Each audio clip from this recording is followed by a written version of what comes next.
Dans cette seconde vidéo, nous allons voir comment utiliser la réciproque et la contraposée du théorème de Thalès pour démontrer que des droites sont parallèles ou non. Donc, petit rappel sur la réciproque du théorème de Thalès.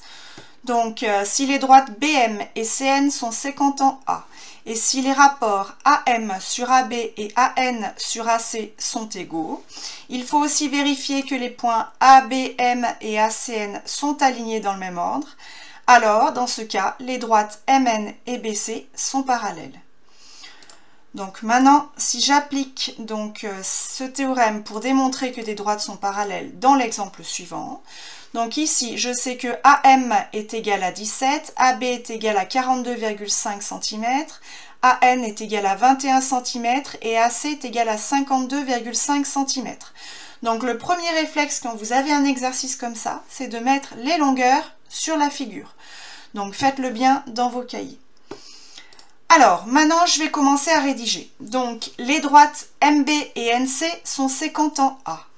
Ensuite, il faut que je vérifie les rapports. Donc, je vais vérifier les rapports sur les droites séquentes, à savoir AM sur AB.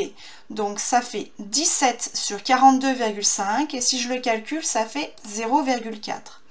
D'autre part, AN sur AC. Donc, ça fait 21 sur 52,5 et ça fait également 0,4. Il faut encore que je vérifie que les points sont bien alignés dans le même ordre. Ici, donc j'ai les points AMB et ANC qui sont bien alignés dans le même ordre.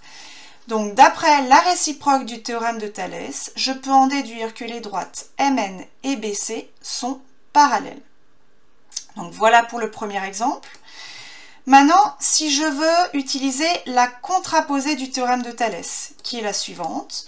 Donc pareil, les droites BM et CN sont séquentes en A, mais si jamais les rapports ne sont pas égaux, alors d'après la contraposée du théorème de Thalès, les droites MN et BC ne vont pas être parallèles. Donc si j'applique donc cet exemple, comment démontrer que deux droites ne sont pas parallèles? Ici, donc, dans l'exemple suivant, je sais que RU est égal à 56 cm, RS 72 cm, RT 48 cm et RV est égal à 64 cm. Donc pareil, le premier réflexe est de mettre les longueurs sur la figure. Donc j'attends de vous que vous le fassiez dans votre cahier. Il faut donc vérifier si les droites SV et TU sont parallèles. Donc toujours la même rédaction.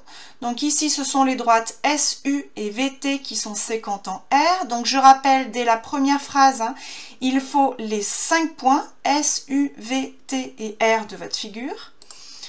Je vérifie les rapports, donc RU sur RS qui fait 56 sur 72.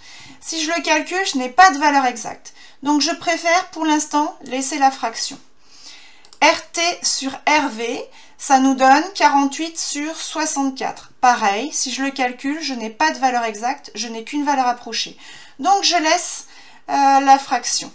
Maintenant, pour vérifier que deux fractions sont égales, il me suffit de faire le produit en croix. Autrement dit, de regarder si 56 fois 64 est égal à 72 fois 48. Donc 56 fois 64, ça fait 3584. 48 fois 72, ça fait 3456. Je vois donc que les résultats sont différents, ce qui me donne que les rapports sont différents. Donc RU sur RS est différent de RT sur RV.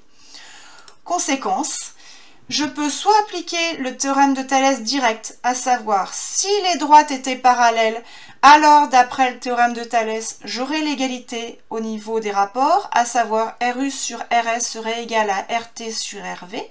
Donc les droites SV et TU ne sont pas parallèles.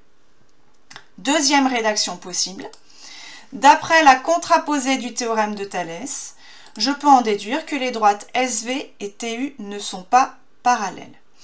Alors vous remarquerez qu'ici, on n'a pas vérifié que les points sont alignés dans le même ordre. En fait, si déjà les rapports ne sont pas égaux, ce n'est pas nécessaire de vérifier que les points sont alignés dans le même ordre, puisque de toute façon, les droites ne seront pas parallèles. Voilà, c'est terminé pour cette vidéo.